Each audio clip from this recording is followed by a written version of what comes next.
Willemstad, Curaçao is one of my favorite Caribbean capitals because of its walkability, convenience, and its well-preserved and curated public spaces, as well as its historic facade. The lively capital of one of the ABC Islands is a welcoming, upbeat destination with two distinct historic districts, divided by the lovely Sint Anna Bay. Punda, a site of neat, narrow streets, is crammed with shops and museums. Otrabanda, or the other side, is a maze of twisting residential streets, contrasting with the organized grid across the bay. Willemstad's colorful colonial architecture has won it UNESCO's Heritage Site designation for several years in a row. Diving and swimming with dolphins are popular activities in the bay. As Curaçao changes and grows, some locals want to make sure they preserve the island's heritage. The new Punda Museum, which opened in December 2014, is a one-room repository of old photos and memorabilia, alongside a scale model of Willemstad dating from the 1960s. The historic area of Willemstad has retained its integrity through the survival of the historic urban structure in the period 1650 to 1800. The inclusion of several distinct historic districts surrounding an active harbour, which continues to serve as the gateway to the city, reflects the evolution over more than 3 centuries. Much of the property's street pattern and urban structure, such as the narrow alleys of Punda and Otrabanda, are relatively intact.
You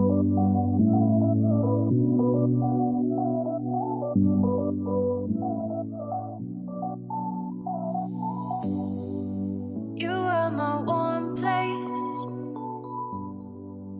You are my mad strike, set me ablaze. I wish we could stay, but I got other demons I need to face. You left me with a heavy heart. I'm colder than the day you met me in the dark. I feel the air around me as it starts to move. I realize I never had that much to lose. To lose.